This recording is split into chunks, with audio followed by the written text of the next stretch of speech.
Você pode ir à igreja todos os domingos, vestir-se com reverência, carregar a Bíblia debaixo do braço e até conhecer os hinos de cor. Mas ainda assim, Satanás não temer você. O diabo não treme diante de frequência religiosa. Ele não se assusta com rituais vazios, nem com bancos ocupados.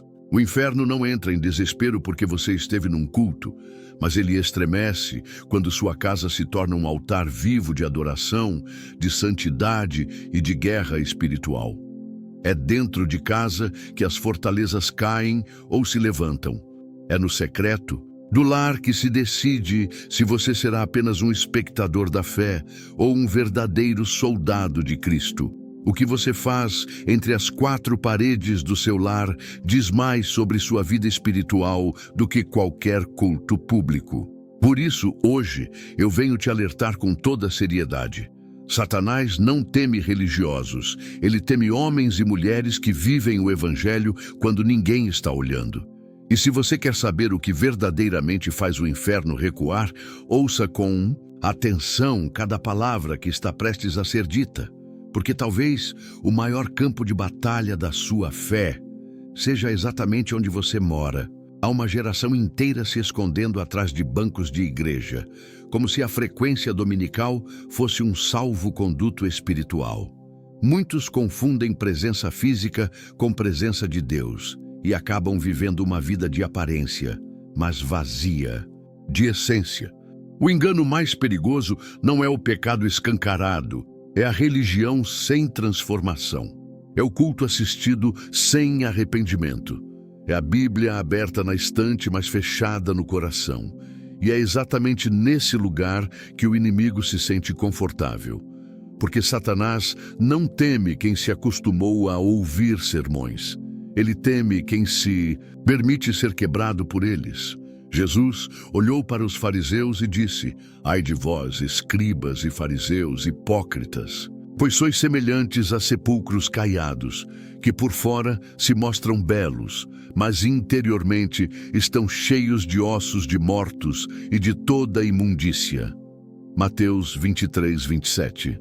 Aqueles homens estavam sempre presentes no templo. Sabiam as escrituras, cumpriam as cerimônias, jejuavam, oravam em público, mas viviam sem Deus. E quantos hoje vivem da mesma forma? Uma espiritualidade de fachada, que impressiona os outros, mas não convence o céu, e tampouco assusta o inferno. O lar, meu irmão, é a verdadeira plataforma do seu cristianismo. A forma como você trata seu cônjuge, como fala com seus filhos, como lida com o silêncio, com o tédio, com o estresse, Isso revela quem você realmente é. É dentro de casa que se prova se você apenas frequenta a igreja ou se verdadeiramente é a igreja. Porque não adianta levantar as mãos no culto e levantar a voz em ira dentro do lar. Não adianta se comover com o louvor se você não ama quem está sob o mesmo teto. A casa revela o coração. E Satanás sabe disso. Ele não perde tempo com quem vive de aparência. Ele ignora a casca religiosa. Mas ele se agita, ele se enfurece, ele se levanta quando uma alma decide levar Deus para dentro de casa. Quando o que você ouve no domingo se transforma na sua segunda-feira. Quando sua fé se derrama na cozinha, no quarto, na conversa do café da manhã. Porque quando a luz entra no lar, as trevas batem em retirada. Quando a palavra de Deus começa a governar os bastidores da sua vida, o inferno começa a perder território. Há muitas pessoas que se orgulham de nunca faltarem à igreja, mas que negligenciam o próprio lar, que são gentis com o pastor, mas ríspidas com o cônjuge, que distribuem abraços no corredor da igreja, mas cultivam frieza na mesa de jantar, que ofertam com alegria, mas não têm paciência para ouvir seus filhos. Isso não é evangelho, é performance. E Deus não se move por performance, Ele se move por entrega. Ele não busca plateia, Ele busca adoradores em espírito e em verdade. Você pode enganar o pastor, os irmãos, o líder de célula, mas o céu conhece os corredores da sua casa. O céu vê como você trata a esposa quando ninguém assiste. O céu escuta as palavras que você lança em momentos de raiva. O céu sabe o que você consome quando está sozinho. E o céu sabe quando há verdade e quando há apenas teatro. O chamado de Deus hoje é um chamado ao quebrantamento. É um chamado para tirar a máscara, sair da encenação, abandonar a religiosidade confortável e mergulhar em uma fé viva. Porque se o único lugar onde sua fé é visível é dentro do templo, então ela ainda não desceu ao coração. A igreja é importante, é santa, é necessária, mas o culto mais poderoso não é aquele que você assiste, é aquele que você vive. O apóstolo Paulo escreveu aos Romanos: Rogo-vos, pois, irmãos, pelas misericórdias de Deus, que apresenteis os vossos corpos como sacrifício vivo, santo e agradável a Deus, que é o vosso culto racional. Romanos 12, 1. Culto não é só o que se faz no templo, é o que se vive no cotidiano. Sacrifício vivo é sua atitude no trânsito, seu tom de voz, sua disciplina no secreto. Deus não está procurando especialistas em liturgia. Ele está procurando corações rendidos, lares consagrados, homens e mulheres que vivam a fé de forma autêntica, mesmo quando ninguém está olhando. É isso que faz o inferno estremecer. Não é o volume da adoração, mas o peso da sinceridade. Não é a elegância da roupa de domingo, mas a humildade na segunda-feira. Não é o quão eloquente você ora em público, mas o quanto você se prostra diante de Deus em silêncio, no íntimo do seu quarto. Porque é nesse lugar escondido que o céu se manifesta com maior glória, e é ali que Satanás perde sua influência. É hora de parar de medir sua espiritualidade pela frequência aos cultos e começar a medir pela transformação de vida. O templo é lugar de encontro, de edificação, de comunhão, mas a guerra espiritual se vence no cotidiano. O diabo não teme quem apenas escuta a palavra, mas quem pratica. Não teme quem canta, mas quem perdoa. Não teme quem levanta a mão, mas quem dobra o joelho. O inferno não se abala com performance, ele se abala com rendição. Você pode continuar seguindo a multidão que busca conforto espiritual sem compromisso. Ou pode hoje decidir viver uma fé que começa onde ninguém te aplaude. Dentro da sua casa, onde não há palco, mas há verdade, onde não há plateia, mas há presença de Deus, onde não há elogio humano, mas há aprovação divina. E essa decisão é sua. Não há nada mais perigoso para o reino das trevas do que uma casa onde se ora. Satanás não se perturba com discussões teológicas, com longos discursos ou com aparências religiosas, mas ele teme profundamente um lar onde a oração é prática diária, onde cada cômodo se torna um altar e onde cada membro da família aprende a dobrar os joelhos antes de levantar a voz. O inferno estremece quando uma mãe se tranca no quarto e intercede pelos filhos com lágrimas. Quando um pai unge as portas de sua casa, clamando por proteção e direção. Quando dois cônjuges se reúnem para buscar a presença de Deus com sinceridade e temor. Esse é o tipo de ambiente que afasta o inimigo sem precisar dizer uma palavra, porque onde há oração, há fogo do céu queimando em silêncio. Daniel, no Antigo Testamento, nos dá um exemplo poderoso e inabalável. A Bíblia diz: quando Daniel soube que o decreto tinha sido assinado, entrou em sua casa e em cima, no seu quarto, onde havia janelas abertas para Jerusalém, 3 vezes por dia se punha de joelhos, orava e dava graças diante do seu Deus, como costumava fazer. Daniel 6:10. Daniel não começou a orar quando o problema surgiu. Ele já tinha uma vida de oração.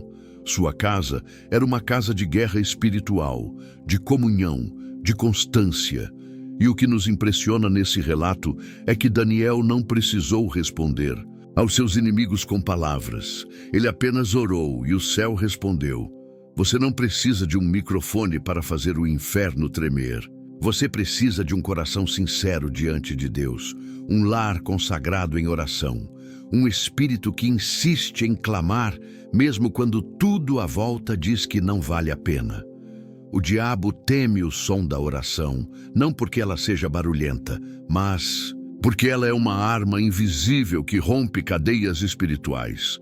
Quando uma casa ora, o ambiente muda, a opressão vai embora, a confusão cessa, a paz entra. Porque onde o nome do Senhor é invocado com fé, ali o Espírito Santo habita com poder. Talvez você esteja vivendo em um lar onde há silêncio espiritual, onde ninguém ora mais juntos, onde cada um vive sua fé de forma isolada, como se fosse algo privado demais. Mas não foi assim que Deus nos ensinou. Em Atos 1:14, lemos que os discípulos perseveravam unânimes em oração e estavam, onde? Em uma casa. Foi ali, no cenáculo, que o Espírito Santo desceu com poder. Foi ali, em meio à busca unida, que o céu rasgou e desceu como fogo. Deus sempre honrou lares que oram juntos. Ele visita famílias que se unem para invocar seu nome. E é por isso que Satanás investe tanto para dividir casais, para silenciar mães, para cansar pais, para fazer os filhos acharem a oração algo ultrapassado. Porque ele sabe que onde há oração, o seu domínio se desfaz. Não é à toa que tantos lares hoje estão frios espiritualmente. Não é porque a igreja falhou, não é porque a palavra perdeu seu poder, é porque a oração foi abandonada. A rotina tomou o lugar da devoção. O entretenimento substituiu o tempo no altar. E com isso, abrimos portas. Portas para a ansiedade, para medo, para a confusão, para ataques invisíveis. Mas quando você decide restaurar o altar da oração em sua casa, você fecha essas portas e convida o próprio Deus para governar novamente cada detalhe do seu lar. E não se trata de orações decoradas ou mecânicas, trata-se de clamor sincero, daquela oração feita com voz embargada, com lágrimas, com verdade, daquela súplica de madrugada, do joelho que dói, mas permanece. Do Senhor, tem misericórdia de nós, dito entre soluços. A oração que muda a atmosfera é a que vem de um espírito contrito. É o pai que, mesmo sem saber falar bonito, ora pelo filho antes de dormir. É a esposa que, mesmo sem força, clama em silêncio enquanto lava a louça. É o jovem que fecha a porta do quarto e ora pelo seu futuro. Essas orações são como incenso diante de Deus e são também como bombas espirituais contra as obras das trevas. Se o seu lar está sendo alvo de ataques espirituais, se há confusão constante, brigas inexplicáveis, cansaço que não passa, angústia sem causa, talvez o que está faltando não seja mais disciplina, mas mais oração. Porque há batalhas que não se vencem com conversa, nem com conselho, nem com psicologia, embora tudo isso tenha seu lugar. Há lutas que só se vencem com joelhos no chão e coração no céu. Jesus mesmo disse: esta casta não pode sair com coisa alguma, a não ser com oração e jejum. Marcos 9:29. Há castas. Há demônios que só recuam diante de uma vida consagrada em oração. Não espere que a igreja resolva o que é responsabilidade do seu lar. O altar começa em casa. A guerra é travada dentro de casa. E a vitória começa no secreto, onde ninguém vê, mas onde Deus se manifesta com poder. Uma casa onde se ora é um território blindado. É um lar que pode até passar por tempestades, mas permanece de pé. Pode ser abalado por circunstâncias, mas não se rende às trevas, porque tem raiz profunda, porque é sustentado pelo próprio Deus, e não importa se você mora sozinho ou com a família. Um só justo que ora dentro de um lar é suficiente para mudar tudo ao redor. Lembre-se de Abraão intercedendo por Ló. Lembre-se de Ana orando por um filho. Lembre-se de Pedro sendo libertado da prisão enquanto a igreja, reunida numa casa, orava sem cessar. Há poder no clamor persistente, então levante-se, reacenda a chama, mesmo que sozinho, mesmo que sem palavras bonitas, mesmo que chorando.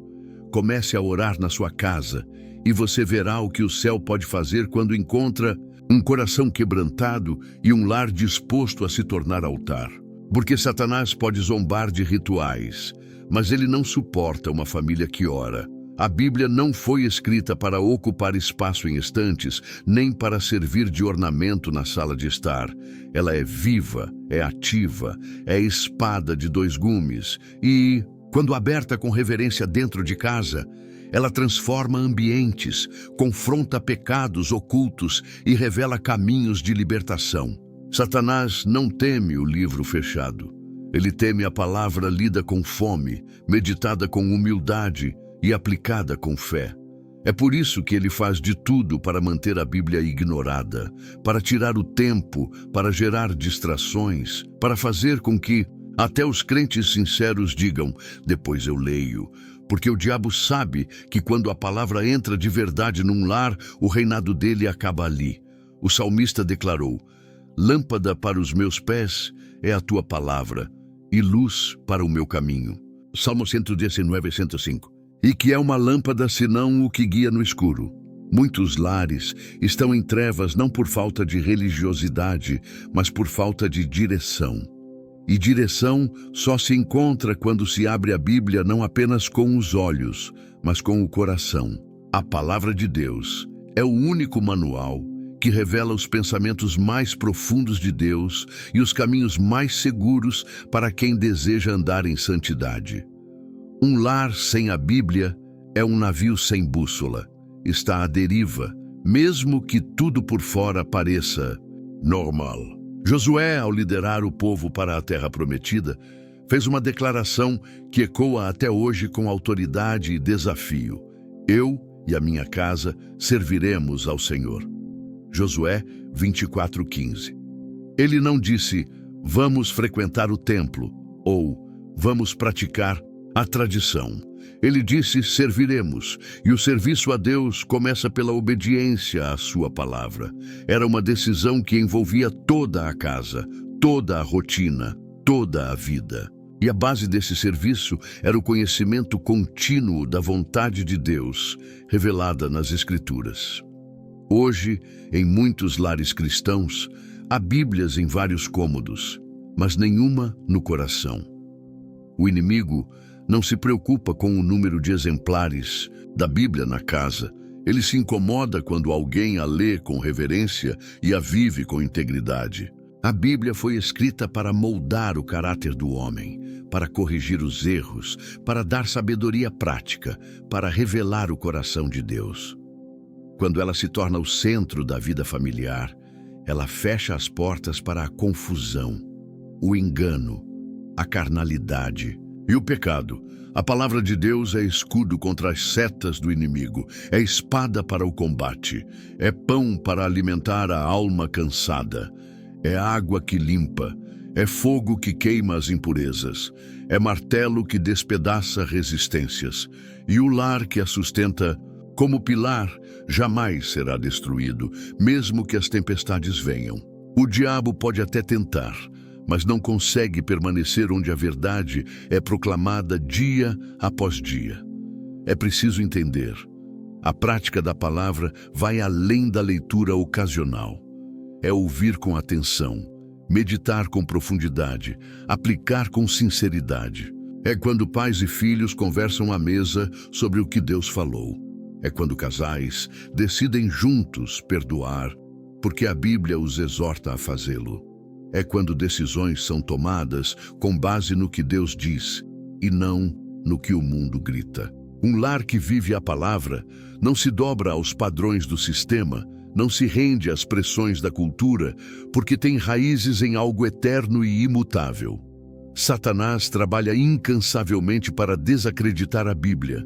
Ele tenta fazer parecer que ela está ultrapassada, que não é prática, que é difícil de entender, que só serve para o culto de domingo. Ele tenta relativizar seus mandamentos, distorcer seus ensinamentos e silenciar suas verdades. Mas quando uma família decide colocar A palavra como bússola, ela se torna inabalável, não perfeita, mas firme, não livre de lutas, mas fortalecida para vencer.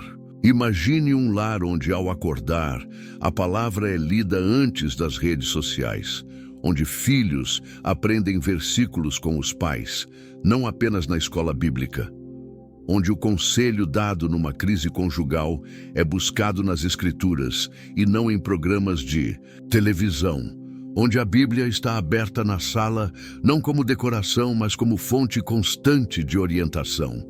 Esse é o tipo de ambiente que o inferno não suporta, porque ali a verdade reina. E onde a verdade reina, a mentira não pode permanecer. Há muitos que dizem não ter tempo para a leitura bíblica, mas tempo não é uma questão de agenda, é uma questão de prioridade.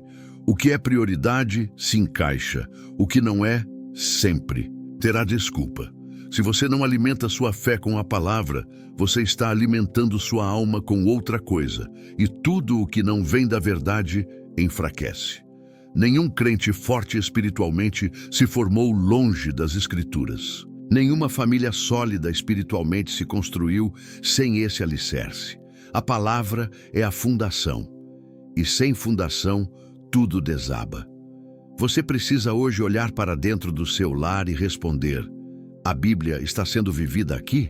Ou está empoeirada, esquecida, ignorada?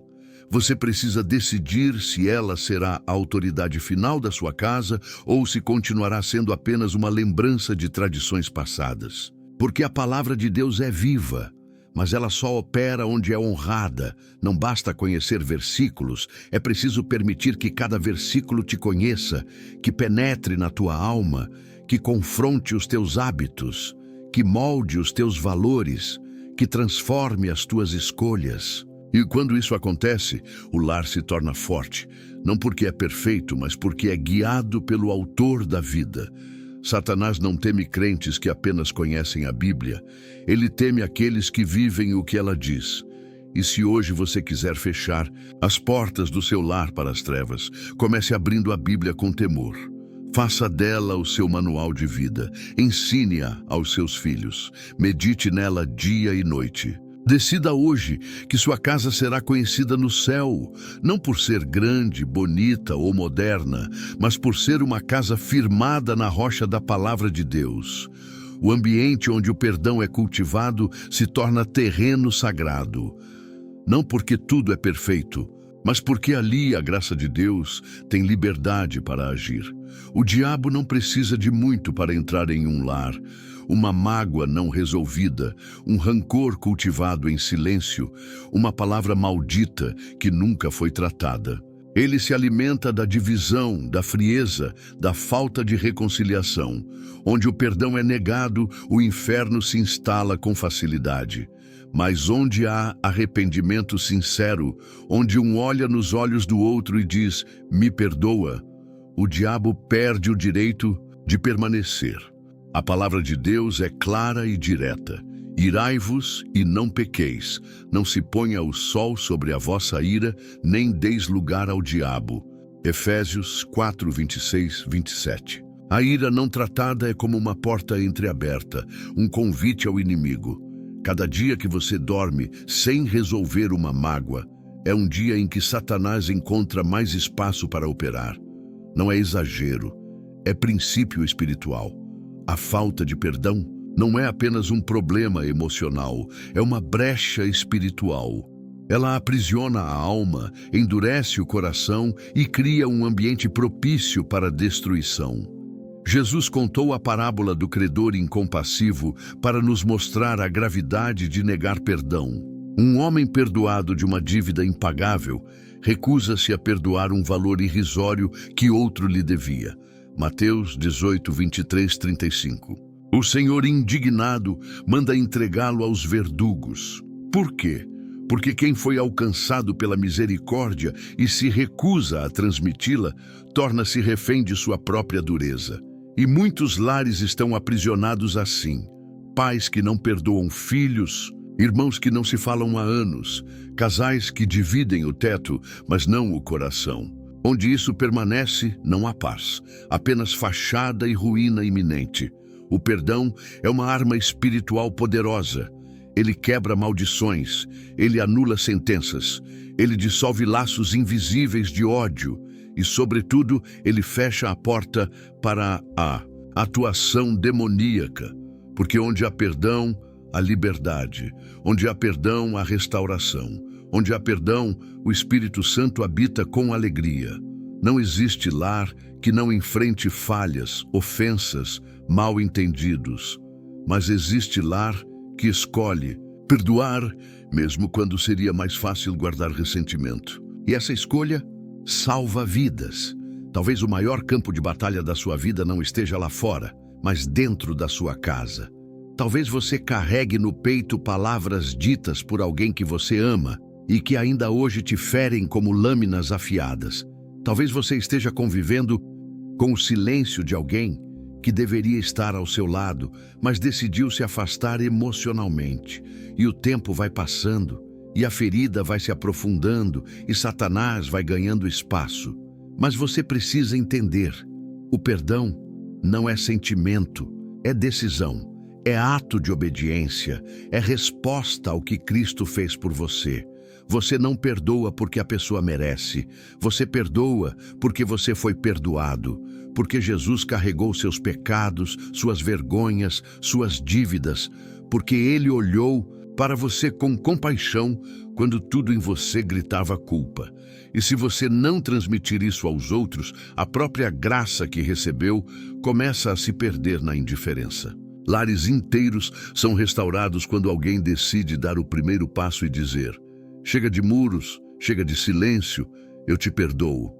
Isso pode parecer fraqueza para o mundo, mas para o céu é um ato de glória. Quantas vezes você já passou dias, semanas, meses convivendo com alguém sem conversar de verdade? Quantas vezes o orgulho te fez calar quando deveria pedir perdão? Quantas vezes você sentiu que deveria estender a mão, mas se recusou porque o outro também errou? Esse ciclo de dureza é o que alimenta a atuação das trevas. Satanás quer que você fique preso na mágoa, porque assim você não ora. Mas não lê a palavra com o mesmo fervor. Não se aproxima de Deus com liberdade. A amargura é como ferrugem na alma. Vai corroendo tudo aos poucos até destruir por completo. Mas há esperança. Há restauração, há reconciliação. E ela começa com quebrantamento. A palavra diz que Deus não despreza um coração contrito e humilhado. Salmo 51:17. O céu se move quando alguém se humilha para perdoar. Quando um pai se aproxima de um filho e diz: me perdoa, eu errei. Quando um cônjuge, com lágrimas, reconhece: eu falhei com você. Essas atitudes que parecem pequenas aos olhos humanos desatam nós espirituais profundos. E o que parecia impossível de ser reconstruído, Deus levanta do pó. O perdão não apaga o passado, mas liberta o futuro. Ele não anula o que foi feito, mas nos impede de viver reféns do que passou. Ele não depende da mudança do outro, depende da sua decisão de romper o ciclo. Um lar onde o perdão flui se torna leve. As conversas voltam a acontecer. O toque volta a ser sincero. O riso retorna. A paz se instala. Porque onde reina o perdão, reina Cristo. E o perdão não é um evento, é uma prática, é diária, é contínua. É uma escolha constante de não alimentar a ofensa, de não permitir que a ferida defina os próximos passos, de escolher amar quando seria mais fácil odiar, de escolher restaurar quando o mundo diz que é melhor seguir sozinho. Esse tipo de ambiente é precioso aos olhos de Deus e é insuportável para o reino das trevas. Se você quer blindar seu lar contra o mal, comece hoje examinando seu coração. Há alguém a quem você precisa perdoar? Há algo que você precisa pedir perdão? Não adie mais. Cada dia sem perdão é um convite ao inimigo. Mas cada passo em direção à reconciliação é um passo em direção à libertação. Faça do seu lar um lugar onde o amor cobre multidão de pecados, onde a graça é maior que o erro, onde a paz triunfa sobre o orgulho. O lar onde o perdão reina não é perfeito, mas é sagrado, porque ali Cristo está presente, e onde Ele está, nenhuma treva pode permanecer. A presença do Espírito Santo não é apenas uma realidade para os grandes encontros espirituais. Ela não se restringe aos congressos, vigílias ou reuniões lotadas. O Espírito de Deus deseja habitar nos detalhes, nos gestos pequenos, no silêncio entre as palavras, nas escolhas feitas ao longo do dia. Satanás não se desespera apenas diante de manifestações extraordinárias. Ele treme quando encontra uma família que vive o ordinário de forma extraordinária, porque aprendeu a ser guiada pelo Espírito em tudo. É ali, na simplicidade do cotidiano, que o céu desce e o inferno recua. A Escritura nos mostra com clareza que a evidência do Espírito não está no barulho, mas no fruto. Mas o fruto do Espírito é amor, alegria, paz, paciência, benignidade, bondade, fidelidade, mansidão e domínio próprio. Contra estas coisas não há lei. Gálatas 5, 22, 23. Esses frutos não se manifestam num palco, se revelam na cozinha, no quarto, na sala, no corredor. Eles florescem no ambiente familiar, são notados quando alguém escolhe não revidar, quando um cônjuge decide esperar com paciência, quando um pai responde com mansidão em vez de gritar, quando uma esposa permanece fiel, mesmo em meio à luta. Essa vida cheia do Espírito não é teórica, é prática, visível, concreta. O diabo não suporta um lar onde o Espírito Santo governa, porque ele sabe que ali suas estratégias são anuladas. Ele tenta provocar ira e encontra mansidão, tenta gerar confusão e encontra paz, tenta semear ciúme e encontra amor. Ele tenta soprar o desânimo e encontra alegria. O lar cheio do Espírito não é dominado pela carne, é governado pelo céu. E esse tipo de lar é inabalável, não porque não enfrenta problemas, mas porque aprendeu a caminhar em outro nível. Maria, a mãe de Jesus, é um exemplo impressionante. O anjo disse a ela: "Descerá sobre ti o Espírito Santo e o poder do Altíssimo te envolverá." Lucas 1,35. E a partir desse momento, a presença do Espírito Santo não a levou a buscar fama, nem palco, nem status. Ela voltou para casa, continuou servindo, continuou obedecendo, continuou amando.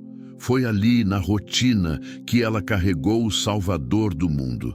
Maria nos ensina que ser cheio do Espírito é continuar fazendo as mesmas coisas, mas com outro espírito. É transformar o comum em sagrado. Você quer ver o Espírito Santo se manifestando na sua casa? Então comece pelas pequenas coisas, pela maneira como você fala, pelo tom de voz, pela forma como você serve sua família, pela disposição de perdoar rápido, de ouvir mais do que falar, de escolher a paz quando poderia criar conflito. O Espírito Santo não se impõe. Ele é convidado, ele habita onde encontra um ambiente receptivo, e um coração obediente é sua morada preferida. Não espere um arrepio para saber que ele está presente. Perceba-o no domínio próprio diante da provocação, na alegria mesmo quando as circunstâncias dizem o contrário, na decisão de continuar crendo quando tudo diz que não há mais saída. É assim que o Espírito Santo age. Ele molda, transforma, sustenta. Ele não apenas visita, ele permanece. E quando ele encontra um lar onde pode descansar, ele faz desse lugar um refúgio. O lar se torna um abrigo contra a tempestade espiritual. As conversas mudam, o ambiente muda, as crianças percebem, os vizinhos percebem. Tudo passa a carregar um perfume diferente. Não há gritaria, mas há autoridade. Não há tensão constante, mas há firmeza. Não há religiosidade, mas há santidade real, silenciosa, concreta. Satanás odeia essa atmosfera, porque ela o expulsa sem esforço, porque ela revela a luz sem alarde, porque ela afasta toda a treva sem que ninguém precise levantar a voz. Onde o Espírito do Senhor está, ali a liberdade. E a liberdade que o Espírito traz começa dentro de casa, libertando da impaciência, da aspereza, da rotina amarga, da ausência de afeto. Ele traz de volta o carinho, o olhar, o toque que cura, o tempo dedicado ao outro. Ele restaura o que parecia perdido, reacende o que estava apagado. Mas essa presença precisa ser cultivada. Assim como uma chama, ela precisa ser alimentada. Não se acende o fogo e o abandona. É preciso vigilância, é preciso sensibilidade, é preciso renúncia. O Espírito Santo não age onde há dureza de coração. Ele se entristece onde há arrogância, gritaria, mentira, orgulho. É necessário criar um ambiente onde ele seja honrado, com atitudes, palavras, intenções. E isso começa com uma decisão: viver cada dia debaixo da sua orientação. Talvez você ache que sua casa está espiritual demais para que o Espírito volte a agir. Talvez as feridas sejam profundas. Talvez o desgaste tenha te deixado frio, apático, seco. Mas Ele é especialista em soprar sobre os ossos secos. Ele é mestre em reacender o que já não brilha. Ele pode visitar sua casa hoje, não com espetáculo, mas com restauração. Não com barulho, mas com transformação. Comece agora. Clame pela presença dEle no seu lar. Peça que Ele invada sua rotina, que Ele esteja com você enquanto você trabalha, limpa, cuida, conversa, ensina, escuta, abraça. Peça que Ele governe seus impulsos, que Ele dome sua língua, que Ele te lembre do que é certo na hora certa. Essa sensibilidade ao Espírito é o maior escudo que você pode construir na sua casa, porque onde Ele reina, o maligno não encontra acesso. Um lar onde o Espírito habita é como um jardim regado, floresce mesmo em meio ao deserto, brilha mesmo em dias nublados, prospera mesmo diante da escassez, porque sua força não está nas circunstâncias, está na presença. E essa presença é o maior tesouro que uma família pode ter. E se o inimigo tem se levantado contra a sua casa, lembre-se, ele pode resistir a gritos, mas não resiste à presença do Espírito.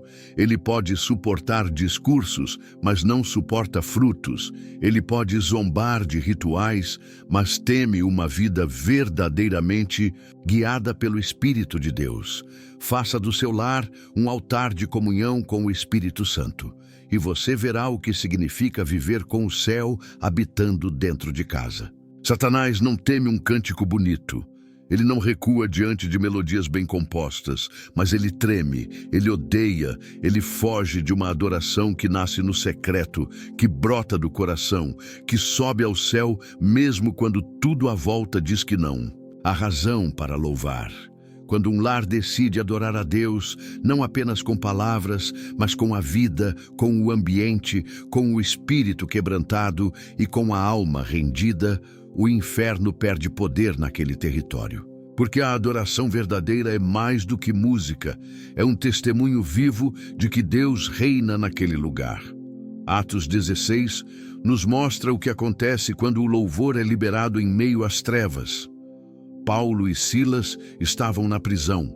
Haviam sido espancados, estavam com os pés presos no tronco, cercados de escuridão, dor e humilhação. Mas à meia-noite, em vez de murmurar, eles adoravam. E enquanto adoravam, os alicerces da prisão tremeram. As portas se abriram, as correntes se romperam. O poder de Deus invadiu aquele lugar por causa da adoração. Agora imagine, se isso aconteceu em uma prisão, o que não pode acontecer dentro de um lar que adora? O mesmo Deus que libertou naquele cárcere ainda age com poder quando encontra corações adoradores dentro de casa. A adoração não é algo reservado para os domingos. Ela não pertence apenas ao templo. A adoração é atitude constante. É reverência no falar, é gratidão no servir, é louvor no silêncio, é entrega no oculto. É possível adorar a Deus lavando a louça, cuidando de uma criança, dirigindo para o trabalho, organizando a casa, desde que o coração esteja voltado a Ele. Quando uma família transforma cada gesto cotidiano em uma expressão de gratidão e honra ao Senhor, aquela casa se torna um santuário invisível, onde o céu repousa. Satanás odeia ambientes onde há louvor genuíno. Ele tenta sufocar a adoração usando brigas, estresse, distrações e cansaço. Ele sabe que, quando a adoração é interrompida, a atmosfera muda. O ambiente se torna pesado, a mente se fecha, os corações se endurecem. Por isso, um dos maiores ataques do inimigo contra os lares é o roubo da adoração. Ele quer transformar os lares em locais de queixa, crítica, murmuração. Mas quando você decide levantar um altar de louvor na sua casa, mesmo em meio à dor, você muda tudo. Você transforma sua casa em um campo de guerra espiritual, onde a vitória já está declarada. Adoração é mais do que cântico, é rendição. É quando você diz: Deus, eu te adoro mesmo sem entender, mesmo sem ver, mesmo sem sentir. É quando você escolhe louvar em vez de reclamar. Quando, ao invés de murmurar, você canta. Quando, ao invés de ferir, você abençoa. Essa adoração silenciosa, discreta, verdadeira, essa é a que fere o inferno, porque mostra que sua fé não depende de circunstâncias, mas de convicção, de intimidade, de uma aliança que não se quebra com o vento da adversidade. O diabo não consegue permanecer onde há adoração verdadeira. Ele não suporta ouvir um casal orando e cantando juntos, ainda que desafinados. Ele se desespera ao ver uma mãe louvando a Deus enquanto arruma a casa, dizendo: Bendito seja o nome do Senhor. Ele se afasta quando percebe que, mesmo nas lágrimas, há alguém que levanta as mãos no quarto e declara: Tu és digno. Porque onde há adoração, há presença de Deus. E onde Deus está, o mal não resiste. Você não precisa de uma banda, não precisa de equipamento, não precisa de microfone, só precisa de um coração sincero e de um ambiente disposto a se encher de louvor. Comece a consagrar cada parte da sua casa ao Senhor. Cante enquanto faz o café. Ore enquanto arruma a mesa. Diga versículos em voz alta enquanto caminha pelo quarto. Ponha louvores que edificam. Mantenha o nome de Deus sendo exaltado, mesmo sem audiência.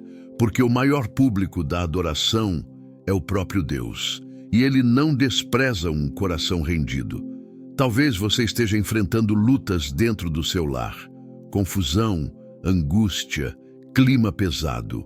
Antes de buscar soluções humanas, levante um cântico. Declare que sua casa é do Senhor. Não importa se há lágrimas nos olhos, que haja louvor nos lábios. Porque Deus não se impressiona com vozes afinadas, mas com almas entregues. Ele visita o quebrantado. Ele se manifesta onde há louvor. E não existe muralha, cadeia, corrente ou escuridão que resista à força de uma adoração sincera. É hora de restaurar o altar da adoração em casa, de ensinar os filhos a louvar, de transformar a sala em lugar de oração, de sentar-se com a família e cantar juntos, ainda que seja só um refrão, de começar o dia agradecendo e terminar exaltando.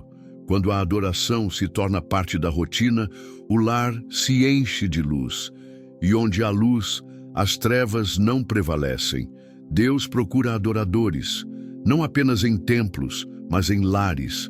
Pessoas que o honrem com suas atitudes, que o reconheçam em cada detalhe da vida. Porque quando um lar adora, ele se torna um território do reino. O céu se move, os anjos se aproximam, a paz se instala, o inferno se cala. E mesmo em tempos difíceis, aquele lar permanece firme, porque está edificado sobre algo eterno. Adorar a Deus em casa não é algo opcional para quem deseja viver em vitória. É essencial. É prática de guerra espiritual. É alimento da alma. É conexão constante com o trono da graça. E é a chave para manter o lar em aliança com o céu. Se há algo que Satanás quer impedir, é isso. Mas se há algo que pode transformá-lo por completo, é isso também. Por isso, não espere um culto para adorar. Torne sua casa um culto vivo. Torne cada ambiente um lugar de louvor. E você verá que o poder de Deus não está preso a prédios. Ele habita em corações que o exaltam, em famílias que o reconhecem, em lares que escolhem adorá-lo, mesmo quando tudo diz o contrário. Porque essa adoração, essa é a que muda tudo. A santidade que mais assusta o inferno não é a que é proclamada no púlpito, nem a que se exibe nas redes sociais. É a santidade oculta, escondida nas entranhas do cotidiano. É aquela pureza vivida no silêncio, a integridade que ninguém aplaude, a fidelidade a Deus mesmo quando não há ninguém olhando. Essa santidade que nasce no secreto, que se mantém firme no lar, que resiste à tentação longe dos olhos humanos. É essa que Satanás teme com toda intensidade, porque essa santidade não é aparência, é essência. Não é desempenho, é entrega. Não é discurso, é vida. Hebreus 12:14 nos adverte com seriedade: segui a paz com todos e a santificação, sem a qual ninguém verá o Senhor. Essa palavra não é uma sugestão, é um imperativo, e ela não se cumpre apenas nos ambientes públicos, mas sobretudo nos bastidores da existência. É fácil parecer santo na igreja, diante de irmãos, com a Bíblia na mão e o cântico nos lábios. Mas a verdadeira prova de santidade acontece na casa, no corredor da alma, no olhar lançado ao cônjuge, no clique evitado no celular, no pensamento cativo à obediência de Cristo. José, no Egito, nos oferece um dos maiores exemplos de santidade discreta e poderosa. Ele estava longe da casa de seu pai, longe da cultura do seu povo, longe dos olhos de qualquer líder espiritual. Nenhum sacerdote, nenhum levita, nenhuma comunidade de fé. E ainda assim, quando a mulher de Potifar o seduziu, ele respondeu: como, pois, cometeria eu tamanha maldade e pecaria contra Deus? Gênesis 39:9. José sabia que a verdadeira santidade não depende de vigilância humana, depende de temor a Deus. E esse temor não se constrói em palcos, mas no chão da alma, onde o espírito sussurra e a consciência obedece. Quantos hoje vivem uma fé dupla? Uma santidade que funciona diante dos outros, mas que se dissolve entre quatro paredes. Um discurso que não encontra eco nas atitudes diárias. Um evangelho que se esvazia nas escolhas ocultas. E é nesse ponto que o inferno triunfa. Porque onde não há santidade verdadeira, há hipocrisia. E onde há hipocrisia, há espaço para o diabo operar. Ele não teme quem fala em nome de Deus, mas quem vive debaixo da autoridade de Deus em silêncio, com verdade, com integridade. A santidade escondida não é uma opção para os espirituais mais profundos. É chamada para todo aquele que deseja ver o Senhor. Ela se manifesta em decisões simples. Desligar a TV quando o conteúdo fere a alma, manter-se fiel quando a tentação bate à porta, resistir ao pecado quando ninguém saberia se ele fosse cometido. É dizer não ao que agrada à carne e sim ao que alimenta o espírito. E esse tipo de vida gera frutos que o mundo não compreende, mas o céu reconhece e o inferno teme. Há uma geração que aprendeu a performar espiritualidade, que sabe se expressar bem, que conhece a linguagem certa, que domina versículos. Mas Deus não se impressiona com performance, Ele pesa o coração. E o que Ele busca são homens e mulheres que o honrem no secreto, que prefiram perder aplausos do que perder a presença, que amem a santidade mais do que o reconhecimento. Que escolham o caminho estreito, mesmo quando todos os outros seguem pela estrada larga. Santidade é separação. É decidir ser de Deus em tudo. É não flertar com o mundo. É manter os olhos limpos, o coração puro, os lábios verdadeiros. É viver na presença do Senhor, mesmo quando a presença dele parece silenciosa. É não negociar valores. É ser fiel quando seria mais fácil ceder. Santidade é guerra. E essa guerra se trava dentro de casa, dentro da mente, dentro das intenções. E cada vez que você vence essa batalha invisível, o céu se alegra e o inferno é abalado. Você quer proteger sua casa? Viva em santidade. Não permita que o pecado encontre lugar dentro das paredes do seu lar. Não normalize o que fere o coração de Deus. Não aceite que a cultura dite o que entra e o que sai da sua vida. O padrão é Cristo. A referência é a cruz. A motivação é o amor eterno de Deus que nos chamou para sermos santos, como Ele é santo.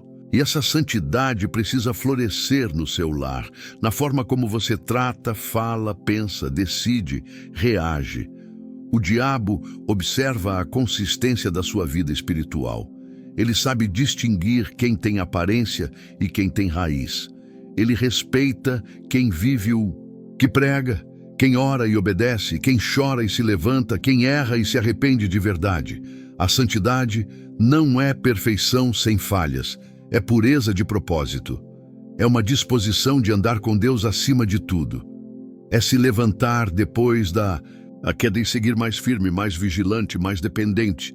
A santidade escondida é uma chama que não apaga, porque ela queima no íntimo, onde só Deus vê. Muitos querem dons, unção, visibilidade, mas poucos querem santidade, porque santidade exige morte, morte do ego, da vaidade, da carnalidade. Santidade exige renúncia, exige dizer não a si mesmo, ao mundo, ao pecado. Exige viver com os olhos na eternidade, com o coração no altar, com os pés no caminho estreito. Mas essa vida que move os céus, essa vida que muda lares, que transforma famílias, que abre portas espirituais, que derruba fortalezas invisíveis. O maior legado que você pode deixar à sua família não é riqueza, não é conforto, não é nome. É o exemplo de uma vida santa, um testemunho que seus filhos verão mesmo depois que você partir, uma marca de alguém que andou com Deus, mesmo nas tarefas mais simples do lar, alguém que escolheu a verdade, mesmo quando o custo foi alto. Alguém que viveu o Evangelho não com palavras, mas com atitudes, com decisões, com um caráter irrepreensível. Satanás teme esse tipo de pessoa. Ele sabe que uma vida santa em casa é mais poderosa do que 1000 palavras ditas no púlpito, porque é ali, na rotina oculta, que o reino de Deus se estabelece. E quando uma casa é governada por um coração consagrado, as trevas não têm onde se firmar. A santidade que começa no quarto se espalha pelo lar e transborda na cidade. E tudo isso começa com uma decisão: viver para agradar a Deus quando ninguém estiver olhando. Porque é nesse lugar que o céu se move. Que o Senhor visite o seu lar com sua presença santa. Que cada cômodo seja cheio de paz, que o Espírito Santo habite com liberdade e que a luz da santidade escondida brilhe em sua rotina. Que o Deus que vê no secreto te recompense com graça, proteção e autoridade espiritual, e que a sua casa seja conhecida no céu como um lugar onde Deus reina. Amém.